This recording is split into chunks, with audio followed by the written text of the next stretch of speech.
अखण्डमण्डलाकारं व्याप्तं येन चराचरं तत्पदं दर्शितं येन तस्मै श्रीगुरवे नमः.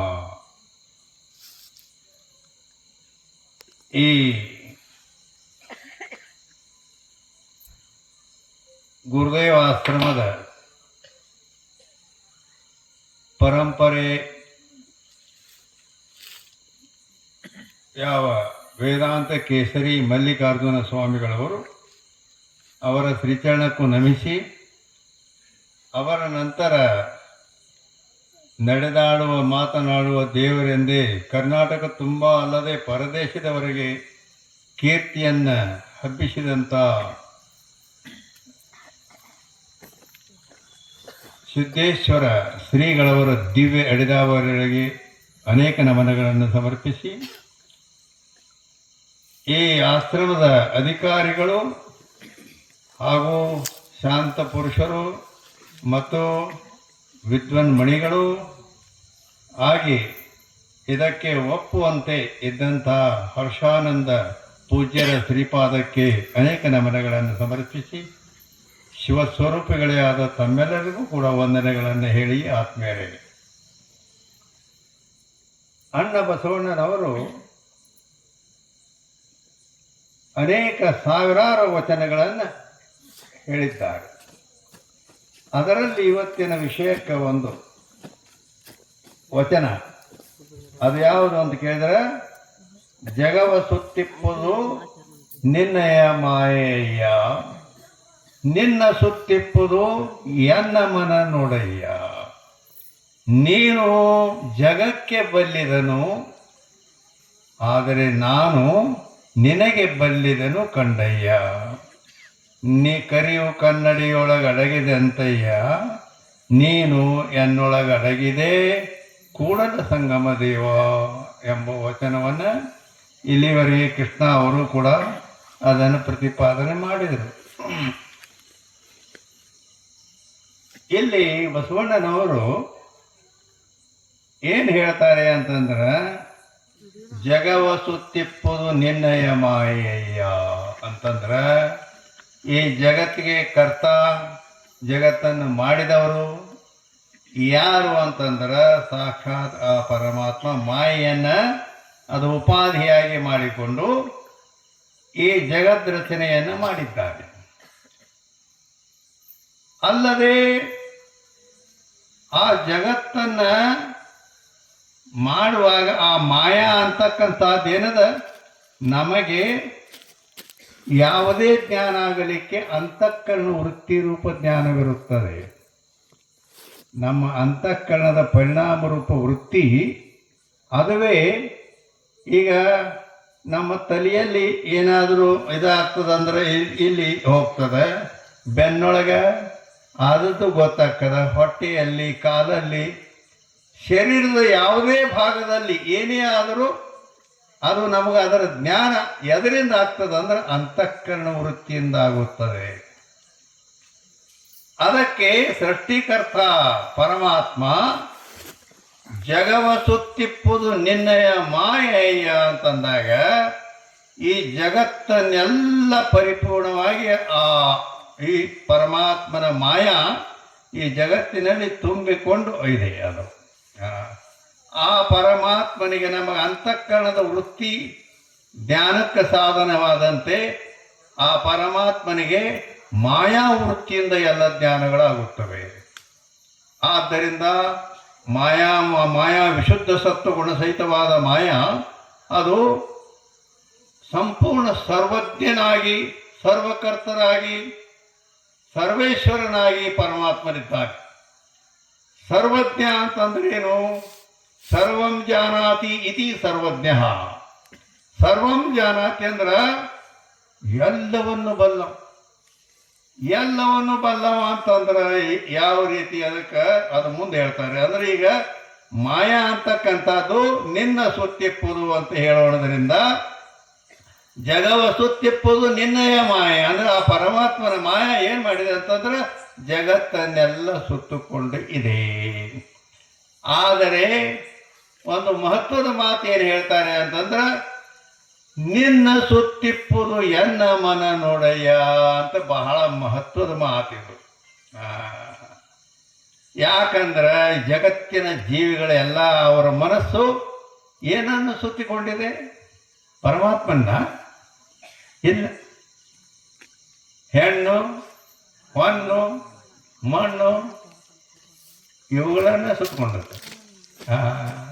ಜಗತ್ತಿನ ವಿಷಯಾದಿಗಳ ಕಡೆಗೇನೆ ಪ್ರತಿಯೊಬ್ಬರ ಮನಸ್ಸು ಅದು ಆ ಕಡೆ ಹೋಗ್ತದೆ ಹೊರತು ಅದು ಬಸವಣ್ಣನವ್ರು ಹೇಳಿದ ಪ್ರಕಾರ ನಿನ್ನ ಸುತ್ತಿಪ್ಪುದು ಎನ್ನ ಮನ ನೋಡಿಯ ಅಂತಂದ್ರೆ ಆ ರೀತಿ ಅಂಥ ಭಕ್ತಿ, ಪರಮಾತ್ಮನಲ್ಲಿ ಪ್ರೇಮ ಯಾವಾಗಲೂ ಹೇಗ ಇಬ್ಬರು ಪ್ರೇಮಿಗಳಿರ್ತಾರೆ, ಒಬ್ಬ ಹುಡುಗಿ ಒಬ್ಬ ಹುಡುಗ ಇವರು.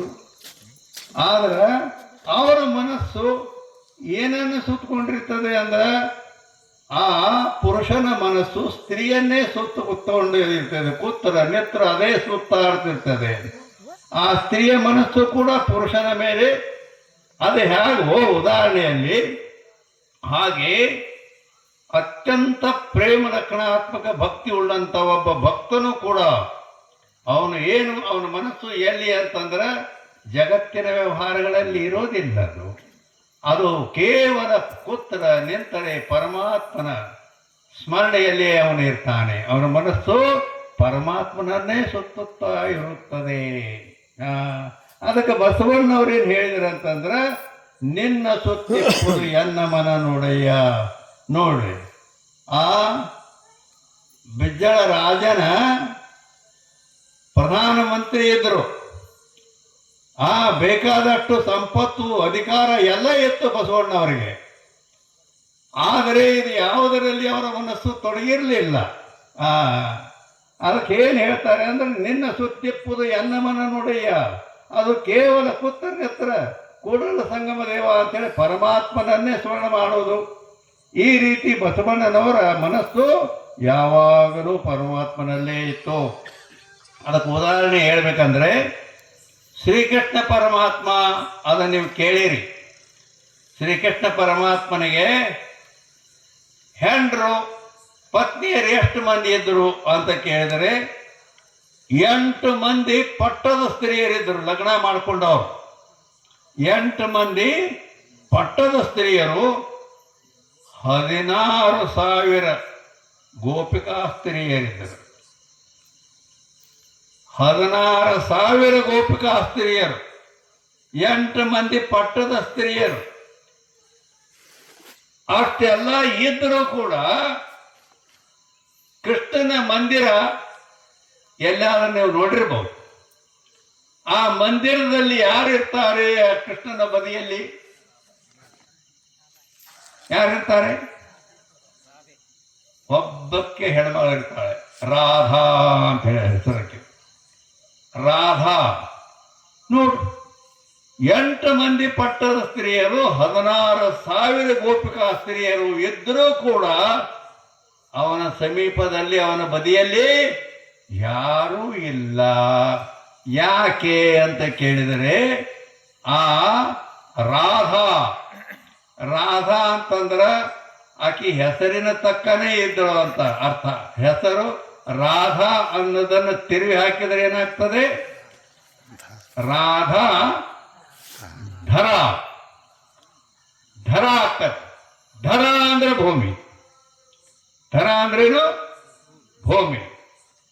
ಈ ಧರೆ ಅದರ ಸ್ವಭಾವ ಏನು ಅಂತ ಕೇಳಿದರೆ ಅದು ತನ್ನ ಮೈಸುತ್ತ ತಿರುಗುತ್ತಾನೆ ಇರ್ತದೆ. ಅದು ತನ್ನ ಮೈಸುತ್ತ ತಿರುಗುತ್ತಾ ಅದು ಸೂರ್ಯನ ಸುತ್ತ ಪ್ರದಕ್ಷಿಣೆಯನ್ನು ಹಾಕುತ್ತಾ ಇರುತ್ತದೆ. ಯಾವ ರೀತಿ ಆ ಭೂಮಿಯ ಸ್ವಭಾವ ಅದರ ಏನು ಅಂತ ಕೇಳಿದರೆ ಅದು ತನ್ನ ಮೈಸುತ್ತ ತಿರುಗುತ್ತಾ ಸೂರ್ಯನ ಸುತ್ತ ತಿರುಗುವುದು. ಇದು ಭೌಗೋಳಿಕ ಶಾಸ್ತ್ರದ ಪ್ರಕಾರ ಇದು ತಮಗೆ ಗೊತ್ತಿರಬಹುದು. ಅಂದ್ರೆ ಹೆಸರು ಧರ ಅನ್ನ ತಿರುಗಿದೆ ರಾಧಾ ಅಂತಂದ್ರೆ ಹೇಗ ಭೂಮಿಗೆ ತನ್ನ ಮೈ ಸುತ್ತ ತಿರುಗಿ ಅದು ಸೂರ್ಯನ ಸುತ್ತ ತಿರುಗುತ್ತಾನೆ ಇರುತ್ತದೆಯೋ ಹಾಗೆ ಆ ರಾಧೆಯ ಮನಸ್ಸು ಅದು ಯಾವಾಗಲೂ ಕೃಷ್ಣನ ಸುತ್ತೇ ತಿರುಗುತ್ತಾ ಇರ್ತಿತ್ತು ಅಂತ. ಒಂದು ಕ್ಷಣವೂ ಬಿಡಲಾರದೆ ನಿರಂತರವಾಗಿ ಕೃಷ್ಣನಲ್ಲೇ ತನ್ನ, ಅದಕ್ಕೆ ಭಗವದ್ಗೀತೆ ಹೇಳಿದನು, ಮನ್ಮನಾಭವ ಮದ್ಭಕ್ತೋ ಮಧ್ಯಾಜಿ ಮಾಂ ನಮಸ್ಕುರು ಮಾಮೇ ವೈಶ್ಯಸಿ ಸತ್ಯಂ ತೇ ಪ್ರತಿಜಾನೆ ಪ್ರಿಯೋಸಿ ಮೇ ಅಂತ ಹೇಳ್ತಾನೆ. ಮನಸ್ಸನ್ನು ಯಾರು ನನ್ನಲ್ಲೇ ಇಟ್ಟಿದ್ದಾರೆಯೋ, ನನ್ನನ್ನೇ ಸ್ಮರಣ ಮಾಡ್ತಾರೆ, ನನ್ನ ಧ್ಯಾನ ಮಾಡ್ತಾರೆ, ನನ್ನ ಚಿಂತನೆ ಮಾಡ್ತಾರೆ, ಅವರ ಚಿಂತೆ ನನಗೆ ಹತ್ತಿರುತ್ತದೆ ಅಂತ ಹೇಳ್ತಾನೆ ನಾವು. ಆದ್ದರಿಂದ ಆ ರಾಧಾ ಅಂತಕ್ಕೆ ಒಬ್ಬಕ್ಕಿನೇ ಆ ಕೃಷ್ಣ ಮಂದಿರದಲ್ಲಿ ಅವನ ಪತ್ನಿ ಅಂತ ಹೇಳಿಕೆ ಒಬ್ಬಕ್ಕಿನೇ ಪ್ರಸಿದ್ಧಿಯಾಗಿದ್ದಾಳೆ, ಉಳಿದವರು ಯಾರೂ ಇಲ್ಲ.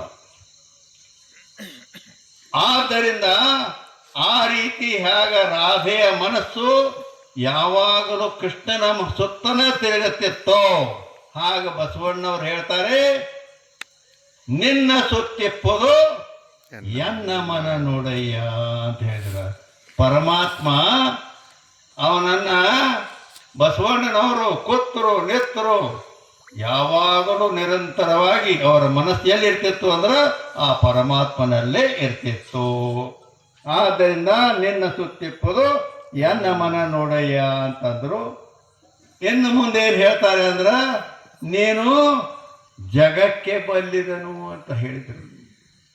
ಬಸವಣ್ಣವ್ರು ಏನಂದ್ರು, ಹೇ ಪರಮಾತ್ಮ ನೀನು ಜಗಕ್ಕೆ ಬಲ್ಲಿದನು.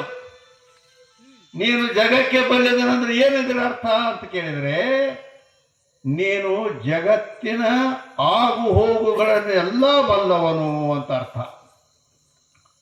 ಯಾಕಂದ್ರ ಆ ಜಗತ್ತನ್ನು ಹೇಗೆ ರಚನೆ ಮಾಡಬೇಕು, ಯಾವುದೇ ಈ ಒಂದು ಮಾಯಕ ಆಗಲಿ ಇದನ್ನು ಮಾಡಬೇಕಾದ್ರೆ ಬೇಡ, ಕುಂಬಾರ ಒಂದು ಗಡಿಗೆ ಮಾಡಬೇಕಾದ್ರೆ, ನೇಕಾರ ಈ ಬಟ್ಟಿ ಮಾಡಬೇಕಾದ್ರೆ ಅದ ಜ್ಞಾನ ಬೇಕ ಬೇಡ ಅವನು. ಅದ್ರ ಜ್ಞಾನ ಇದ್ದಾಗ ಮಾಡಕ್ಕೆ ಬರ್ತದೆ ಅದನ್ನು.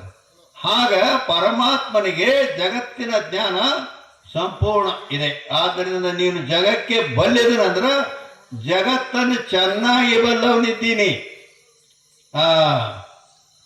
ಇದು ಒಂದು ಮಾತಿನಲ್ಲಿ ಸಾವಿರಾರು ಅರ್ಥಗಳು ತುಂಬಿಕೊಂಡಿವೆ. ನೀನು ಜಗಕ್ಕೆ ಬಲ್ಲಿದನು ಅಂತ ಹೇಳೋದ್ರಿಂದ ಹೇಗವ ಬಲ್ಲಿದನು ಅಂತ ಕೇಳಿದರೆ, ಸಾಮಾನ್ಯವಾಗಿ ಎಲ್ಲ ಜೀವರನ್ನ, ನಿಮ್ಮನ್ನ ಎಲ್ಲ ಜಗತ್ತಿನ ಜನರನ್ನೆಲ್ಲ ಹುಟ್ಟಿಸಿದವರು ಯಾರು? ನೀವು ಅನ್ಬೋದು ನಮ್ಮ ಅವ್ವ ಅಪ್ಪ ನಮ್ಮ ತಂದೆ ತಾಯಿ ಹುಟ್ಟಿಸಿದ್ದಾರೆ ಅಂತ. ಹೌದಾ? ಇಲ್ಲ, ಅವರೇನು ಹುಟ್ಟಿಸ್ತಾರೆ, ಅವ್ರ ಕೈಗೆ ಏನೂ ಇಲ್ಲ. ಹಾಗಾದ್ರೆ ಈ ಲೋಕದಲ್ಲಿ ಮಕ್ಕಳಿಲ್ಲದೆ ಎಷ್ಟು ಜನ ಇದ್ದಾರೆ? ದೇವರ ಕಣ್ಣು ತೆರೆಯುವಲ್ಲ ಅಂತಾರ. ಅವರು ಮತ್ತು ಎಲ್ಲರೂ ಹಡದಂತೆ ತಾವು ಮಕ್ಕಳನ್ನು ಹಡಿಬಹುದಾಗಿತ್ತಲ್ಲ, ಅವ್ರ ಕೈಗೆ ಏನೂ ಇಲ್ಲ. ಪ್ರತಿಯೊಂದು ಜೀವಿ ಸೃಷ್ಟಿ ಉತ್ಪತ್ತಿ ಆಗಬೇಕಾದ್ರೆ ಅದರದೆಲ್ಲ ಪರಮಾತ್ಮನ ಕರ್ತೃತ್ವ ಅದು. ಅದಕ್ಕೆ ಅದನ್ನು ಯಾವ ರೀತಿ ಮಾಡಬೇಕು ಎಲ್ಲ ಬಲ್ಲ. ಸಾಮಾನ್ಯ ಒಂದು ಜೀವಿ ಅದು ಯಾರ ಹೊಟ್ಟೆಯಿಂದ ಹುಟ್ಟಬೇಕು, ಅದು ಕರ್ಮಾನುಸಾರ ಬಲ್ಲವನು. ಅವನ ಕರ್ಮಗಳನ್ನೆಲ್ಲ ಬಲ್ಲವ. ಹಿಂದಿನ ಜನ್ಮದಲ್ಲಿ ಈ ಜೀವನ ಕರ್ಮ ಏನೇನಿತ್ತೋ, ಈ ಜನ್ಮದಲ್ಲಿ ಏನೇನು ಮಾಡಿದ್ದಾನೆ, ಇನ್ನು ಮುಂದೆ ಏನು ಯಾವ ಜನ್ಮಕ್ಕೆ ಹಾಕಬೇಕು, ಇದು ಹಿಂದಿನ ಈಗಿನ ಮುಂದಿನ ಪ್ರತಿಯೊಂದು ಜೀವಿಯ ಕರ್ಮಗಳನ್ನೆಲ್ಲ ಬಲ್ಲವನಾಗಿದ್ದಾನೆ. ಆದ್ದರಿಂದ ಸರ್ವಂ ಜಾನಾತೀತಿ ಸರ್ವಜ್ಞ ಅಂತ ಹೇಳಲ್ಪಡ್ತದೆ. ಆವಾಗ ಅವನ ಕರ್ಮಾನುಸಾರವಾಗಿ ಫಲ ಕೊಡ್ಲಿಕ್ಕೆ ಬರ್ತದೆ. ಆ ಕರ್ಮಗಳಿಗೆ ಗೊತ್ತಿಲ್ಲ ಅಂದ್ರೆ ಫಲ ಕೊಡ್ಲಿಕ್ಕೆ ಸಾಧ್ಯ ಆಗುವುದಿಲ್ಲ. ಕರ್ಮಾನುಸಾರ ಜನ್ಮ ಕೊಡ್ಬೇಕಾಗ್ತದೆ. ಇದು ಎಲ್ಲ ಬಲ್ಲವನು. ಪ್ರತಿಯೊಂದು ಸರ್ತಿ ಈ ಜೀವಿಗಳನ್ನ ಹುಟ್ಟಿಸಿದ್ದಾನೆ. ಬರೇ ಹುಟ್ಟಿಸಿ ಹಾವಿನಂತೆ ಹುಟ್ಟಿಸಿ ಬಿಟ್ಟಿಲ್ಲ. ಮತ್ತೇನ್ ಮಾಡ್ತಾನೆ? ಅದನ್ನ ಪಾಲನೆ ಮಾಡುತ್ತಾನೆ. ಜೋಪಾನ ಮಾಡುವುದು ಕೂಡ ಅವನ ಕರ್ತವ್ಯ. ಹುಟ್ಟಿಸಿದವನು ಪರಮಾತ್ಮ ನಮ್ಮೆಲ್ಲರನ್ನ. ಜೋಪಾನ ಮಾಡುವವನು ಪಾಲನೆ ಮಾಡುವವನು ಪರಮಾತ್ಮ, ಮತ್ತೆ ಕಡೆಗೆ ತಗೊಂಡು ಹೋಗುವವನು ಪರಮಾತ್ಮ. ಇದು ಎಲ್ಲ ಬಲ್ಲವನು. ಯಾರಿಗೇನು ಬೇಕಾಗ್ಯದ, ಯಾರಿಗೇನು ಮತ್ತು ಯಾರ ಆಯುಷ್ಯ ಮುಗಿದದ, ಯಾರನ್ನ ತಗೊಂಡು ಹೋಗ್ಬೇಕು, ಯಾರನ್ನು ಉತ್ಪತ್ತಿ ಮಾಡಬೇಕು, ಪ್ರತಿಯೊಂದೆಲ್ಲ ಬಲ್ಲವ. ಜಗತ್ತಿಗೆ ನೀನು ಬಲ್ಲವನಂದ್ರೆ ಈ ರೀತಿ. ಇಷ್ಟೇ ಅಲ್ಲ, ಅವನಿಗೆ ಮಾಯಾವೃತ್ತಿ ಇದ್ದದ್ದರಿಂದ ಈಗ ನಾವು ನೋಡ್ತೀವಿ ಇಲ್ಲಿ ಎಷ್ಟು ಜನ ಇಲ್ಲಿ ಕುಂತಿದ್ದಾರಲ್ಲ, ಇಲ್ಲಿ ಎಲ್ಲ ಜನ, ಇಲ್ಲಿ ಎಲ್ಲರೂ, ಈ ಎಲ್ಲರ ಜ್ಞಾನ ನಮಗೆ ಆಗ್ತದೆ. ಇಲ್ಲಿ ಎಷ್ಟು ಮಂದಿ ಕುಂತಿದ್ದಾರೆ, ಇಲ್ಲಿ ಜನ ಪ್ರವಚನ ಕೇಳಲಿಕ್ಕೆ ಬಂದಿದ್ದಾರೆ ಅಂತೇಳಿ ಎಲ್ಲರ ಜ್ಞಾನ ನಮಗಾಗುತ್ತದೆ. ಆದ್ರೆ ಈ ಊರಾಗಿದ್ದದ್ದು, ಜಮಖಂಡಿಯಾಗಿದ್ದದ್ದು ಗೊತ್ತದನ? ಇಲ್ಲ. ಪರಮಾತ್ಮನು ಎಲ್ಲವನು ಬಲ್ಲವ ಅಂತಂದ್ರೆ ನೀನು ಜಗಕ್ಕೆ ಬಲ್ಲಿದನಂತ ಹೇಳ್ಬೇಕಾದ್ರೆ ಈ ಜಗತ್ತು ನೀನು ಹುಟ್ಟಿಸಿದ್ದಾನಲ್ಲ. ಸರ್ವಸಾಧಾರಣ ಈ ನಮ್ಮ ಭಾರತ ದೇಶ ಒಂದೇ ಅಲ್ಲ, ಇಡೀ America, London, German, Japan, France ಹಿಡ್ಕೊಂಡು ಜಗತ್, ಸಂಪೂರ್ಣ ಜಗತ್ತಿನಲ್ಲಿ ಇರುವ ಪ್ರಾಣಿಗಳನ್ನೆಲ್ಲ ಹುಟ್ಟಿಸಿದ್ದಾನೆ ಮತ್ತು ಅವುಗಳನ್ನು ಪಾಲನವೂ ಮಾಡ್ತಾ ಇದ್ದಾನೆ, ಜೋಪಾನ ಮಾಡ್ತಾ ಇದ್ದಾನೆ. ಅವುಗಳನ್ನು ತಗೊಂಡು ಹೋಗೋದು ಕೂಡ ಅವನೇ ಮಾಡ್ತಾನೆ. ಆದ್ರೆ ಅಲ್ಲಿ ಸ್ವಲ್ಪ ಕೊಟ್ಕೊಡು.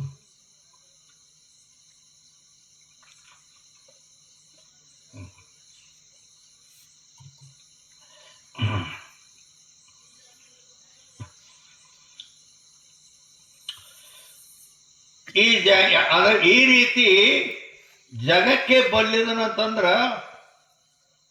ಈ ಎಲ್ಲ ಜಗತ್ತನ್ನು ಈಗ ನಾವು ಏಕಕಾಲದಲ್ಲಿ ನಾವು ದೃಷ್ಟಿಯಿಂದ ಎಷ್ಟು ಜನರನ್ನೆಲ್ಲ ನೋಡಬಹುದು. ಇಷ್ಟೇ ನಮ್ಮ ದೃಷ್ಟಿ. ಆದ್ರೆ ಅವನು ಬಲ್ಲವನು. ಈ ಜಗತ್ತು ಎಷ್ಟೈತಲ್ಲ, ಎಲ್ಲ ಜಗತ್ತು, ಎಲ್ಲ ಜಗತ್ತಿನಲ್ಲಿರ್ತಕ್ಕಂಥ ಪ್ರತಿಯೊಂದು ಜೀವಿ ಎಲ್ಲರೂ ಏಕಕಾಲದಲ್ಲಿ ಪ್ರತ್ಯಕ್ಷ. ಯಾಕಂದ್ರ ಜಗವ ಸುತ್ತಿಪ್ಪುದು ನಿನ್ನಯ ಮಾಯೆ ಅಂತ ಮಾಯಾವೃತ್ತಿ ಇದ್ದರಿಂದ ಜಗತ್ತಿನ ತುಂಬಾ ಇಲ್ಲಿ ಎಷ್ಟು ಜೀವಿಗಳದಾವ, ಅವುಗಳ ಏನ್ ಮಾಡ್ತಾವ, ಏನು ಪುಣ್ಯ ಯಾವ ಮಾಡ್ತಾವ, ಪಾಪ ಯಾವ ಮಾಡ್ತಾವ, ಏನ್ ಆಗು ಹೋಗು ಎಲ್ಲವನ್ನ ಅವನಿಗೆ ಜ್ಞಾನ ಏಕಕಾಲದಲ್ಲಿ ಆಗುತ್ತದೆ. ಈಗ ಏಕಕಾಲದಲ್ಲಿ ನಮ್ಮ ಇಷ್ಟೇ ಜನರದ ಪ್ರತ್ಯಕ್ಷ ಇದ್ದರೆ ಅವನಿಗೆ ಸಂಪೂರ್ಣ ಜಗತ್ತೆಲ್ಲ ಬಲ್ಲವನು. ಆ ಜಗತ್ತಿನ ಆಗು ಹೋಗುಗಳನ್ನೆಲ್ಲ ಬಲ್ಲವ. ಆದ್ದರಿಂದ ಈ ರೀತಿ ನೀನು ಜಗಕ್ಕೆ ಬಲ್ಲಿದನು ಅಂತ ಹೇಳೋಣದ್ರಿಂದ ಪ್ರತಿಯೊಂದನ್ನು ಹುಟ್ಟಿಸಿದನೋ ಅಲ್ಲದೆ ಅವ್ರನ್ನ ಜೋಪಾನ ಮಾಡುವ, ಪಾಲನೆ ಮಾಡುವವನು ಕೂಡ ಯಾರು? ಆ ಪರಮಾತ್ಮನೇ ಇದ್ದಾನೆ. ಈಗ ಸಾಮಾನ್ಯವಾಗಿ ನಿಮಗೆ ಈಗ ಒಬ್ಬ ಎಲ್ಲರನ್ನು ಹುಟ್ಟಿಸಿದ ಪರಮಾತ್ಮ, ಎಲ್ಲರನ್ನು ಜೋಪಾನ ಮಾಡುವ ಪರಮಾತ್ಮ ಅಂತ ಹೇಳ್ದೇವಲ್ಲ. ಈಗ ಒಬ್ಬ ಹೆಣ್ಮಗಳು ಗರ್ಭವತಿ ಅದಳ, ಹೊಟ್ಟೆಯೊಳಗೆ ಕೂಸ 9 ತಿಂಗಳ ತನಕ ಬೆಳೆಯುತ್ತದೆ. 9 ತಿಂಗಳು ಅದು ಸಣ್ಣ ಒಂದು ಅಡಿಕೆಯಷ್ಟಿದ್ದ ಇದು, ಅದು ಹೋಗಿ 4-5 ಕಿಲೋ ಆ ಕೂಸಿನ ದೇಹ ಬೆಳೀತೈತೆ. 9 ತಿಂಗಳ ತನಕ ಬೆಳೀತದೆ.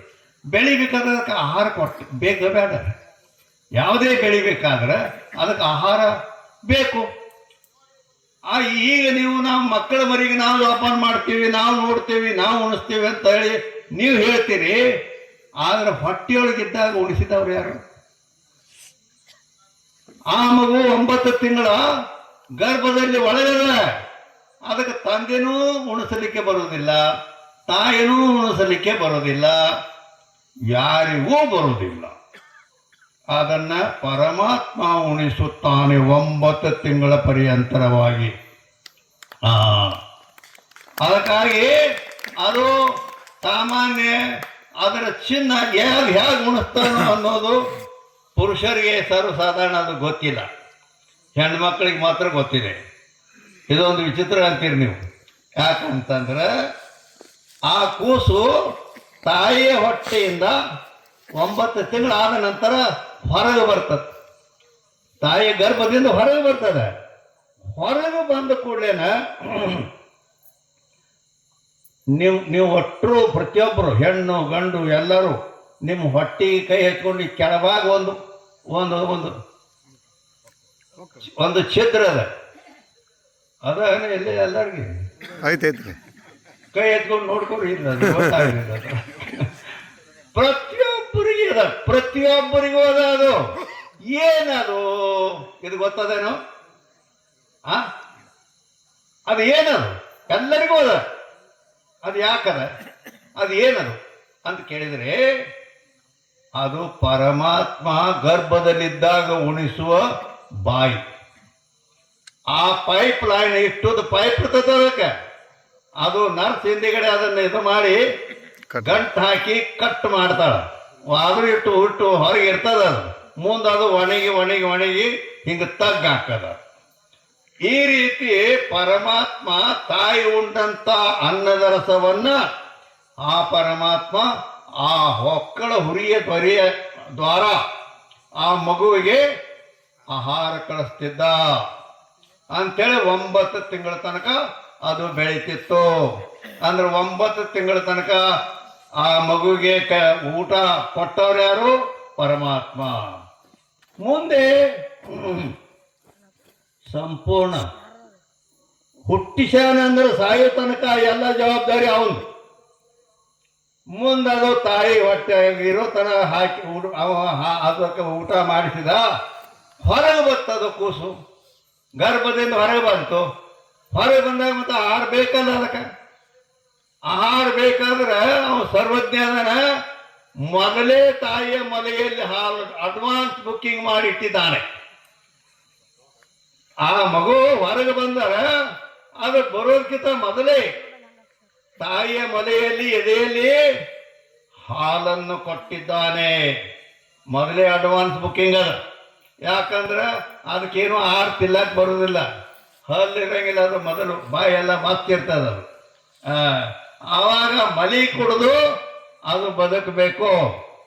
ಆ ಮಲಿಯೊಳಗೂ ಹಾಲ ಅಷ್ಟೇ ಒಂದು ಕೆಲವೊಂದು 8 ತಿಂಗಳ ಅಥವಾ 1 ವರ್ಷದ ಒಳಗಡೆ ಅವು ಇರ್ತಾವ. ಮುಂದೆ ಆ ಹಾಲು ಕಡಿಮೆ ಹಾಕೋತ ಹೋಗ್ತಾವ. ಯಾವಾಗ ಕಡಿಮೆ ಆಗ್ತಾವು ಅಂತಂದ್ರೆ ಆ ಕೂಸಿಗೆ ಹಲ್ಲು ಬರ್ಲಾಕತ್ತಾವ. ಸಣ್ಣ ಹಲ್ಲು ಬರ್ತಾವ. ಹಲ್ಲು ಬರ್ಲಾಕತ್ತಿದ ಕೂಡಲೇನ ಅದು ಹಲ್ಲು ಬರ್ಲಾಕತ್ತಿದ ಕೂಡಲೇನ ಹಾಲು ಕಡಿಮೆ ಮಾಡ್ಲಕ್ ಶುರು ಮಾಡ್ತಾನೆ. ನಾವು ಹಾಲು ಬರುವಲ್ಲು ಅಂತ ಒಮ್ಮೊಮ್ಮೆ ಆ ಕೂಸ ಆ ಹಲ್ಲಿಲೆ ಹಿಂಗೆ ಮಾಡಿ ಮರಿ ಕಡಿತದ. ನಿನಗೆ ಹಲ್ಲು ಬಂದವ ಈಗ ಅದು ತಿಳ್ಕಾಕಿ ತಾಯಿ ಆಯ್ತು ಇನ್ನು ಮಲಿ ಕುಡಿದ್ ಬೇಡ. ಯಾಕಂದ್ರೆ ಹಲ್ಲು ಬಂದವ ಅಂದ್ರೆ ಇನ್ನು ನೀನು ಅನ್ನ ಮೆತ್ತನ್ ರೊಟ್ಟಿ ಇಂಥವು ತಿನ್ನೋದೇನು. ಆದ್ರೆ ಅನ್ನ ರೊಟ್ಟಿ ಎಲ್ಲಿಂದ ಬರಬೇಕು? ಇಳೆ ನಿಮ್ಮ ದಾನ, ಬೆಳೆ ನಿಮ್ಮ ದಾನ, ಸೂಸಿ ಸುಳಿಯುವ ಗಾಳಿ ನಿಮ್ಮ ದಾನ, ನಿಮ್ಮ ದಾನವನ್ನುಂಡು ಅನ್ಯರ ಹೊಗಳುವ ಪುಣ್ಯ ಮನುಜರ ಏನೆಂಬೆ ರಾಮನಾಥ ಅಂತ ಹೇಳಿದ ಪ್ರಕಾರ ಈ ಭೂಮಿ ಯಾರು ಮಾಡ್ಯಾರ? ನಿಮ್ಮ ಸಲುವಾಗಿ ಅಡ್ವಾನ್ಸ್ ಮಾಡಿತ್ತ. ಅದನ್ನ ಅನ್ನ ಎಲ್ಲ ತಿನ್ನಕ್ ಬೇಕಲ್ಲ ಎಲ್ಲರಿಗೆ. ಆ ರೀತಿ ಹೊಟ್ಟೆಯಾಗಿದ್ದಾಗ ಉಣಿಸಿದವ. ಹೊಟ್ಟೆಯಿಂದ ಹೊರಗೆ ಬಂದಾಗ ಎದೆಯಲ್ಲಿ ಹಾಲು ಕೊಟ್ಟು ನಿಮ್ಮನ್ನ ಜೋಪಾನ ಮಾಡಿದವ ಪರಮಾತ್ಮ. ಈಗಲೂ ಕೂಡ ಯಾರು ಅವ ಭೂಮಿ ಸೀಮಿ ಮಳೆ ನಿಮ್ಮ ಸಲುವಾಗಿ ಈ ಜಗತ್ತು ರಚನೆ ಮಾಡಿದಾಗ 4 ತಿಂಗಳ ಮಳೆಗಾಲ ಆಗಲಿ, 4 ತಿಂಗಳ ಚಳಿಗಾಲ ಆಗಲಿ, 4 ತಿಂಗಳ ಬೇಸಿಗೆ ಕಾಲ ಆಗಲಿ ಅಂತೇಳಿ ಜಗತ್ತಿಗೆ ಅವ ಆಜ್ಞೆ ಮಾಡಿದ್ದಾನೆ. ಆದ್ದರಿಂದ ಜಗಕ್ಕೆ ನೀನು ಬಲ್ಲಿದನು ಅನ್ನುವ ಮಾತು ಇಲ್ಲಿ ಸಂಭವಿಸುತ್ತದೆ. ಆದ್ದರಿಂದ ಅಂದಂತೆನ ಇದು 4 ತಿಂಗಳ ಮಳೆ ಸುರಿತದ. ಮಳೆ ಸುರಿದು ಎಲ್ಲ ನಿಮಗೆ ಬೆಳೆ ಎಲ್ಲ ಬರಬೇಕಾದ್ರೆ ಹೌದಿಲ್ಲ. ಮತ್ತು ಆಮೇಲೆ ಮುಂದೆ ಅದು ಬೆಳೆ ಬಂತು. ಅದು ಬೆಳೆದು ಆ ಜೋಳದ ಕಾಳ ಗೋಧಿ ಜೋಳ ಕಾಳು ತುಂಬಬೇಕಾದ್ರೆ ಚಳಿ ಬೇಕು, ಚಳಿ ಬಿಡ್ತಾರೆ. ಆ ಚಳಿಯಿಂದ ಅದು ಪೂರ ತುಂಬು ಬೆಳೆದು ಕಾಳು ತುಂಬಲಿಕ್ಕೆ ಶುರು ಆಗ್ತದೆ. ಆಮೇಲೆ ಕಾಳು ತುಂಬಿಕೊಂಡು ಕೂತ್ಕರೆ ಆ ಕಾಳು ಕೂಡ ಅವು ಶೀತನಿ ಇರ್ತದೆ. ಶೀತನಿ ಅಂದ್ರೆ ಗೊತ್ತಾಗತ್ತ. ಶೀತನಿ ಅಂದ್ರೆ ರಸ ಇರ್ತದೆ ಆ ಕಾಳಿನಲ್ಲಿ. ಅದಕ್ಕೆ ಮುಂದೆ ಏನ್ ಮಾಡ್ತಾನೆ, ಬೇಸಿಗೆ ಕಾಲ ಶುರು, ಇನ್ನು ಶಿವರಾತ್ರಿ ಬೇಸಿಗೆ ಕಾಲ ಶುರು ಆಗ್ತದೆ.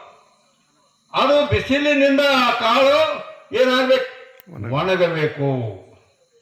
ಒಣಗಿ ನೀವು ವರ್ಷಾನ್ಗಟ್ಲೆ 2 ವರ್ಷ 5 ವರ್ಷ ಎಷ್ಟು ದಿನ ಇಟ್ಟು ಆ ಕಾಳನ್ನು ತಿಂದ್ರು ಅದು ನಿಮ್ಗೆ ಅನುಕೂಲ ಆಗಿರ್ಬೇಕು.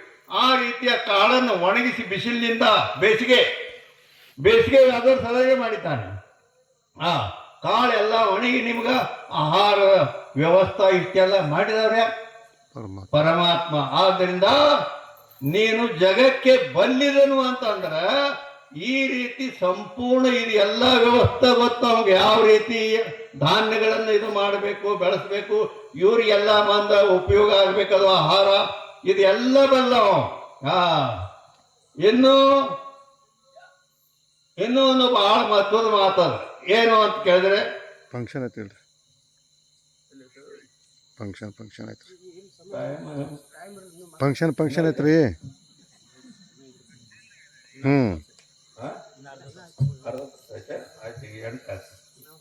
ಅವ್ರಿಗೆ ಹೇಳ್ತಾರಲ್ಲ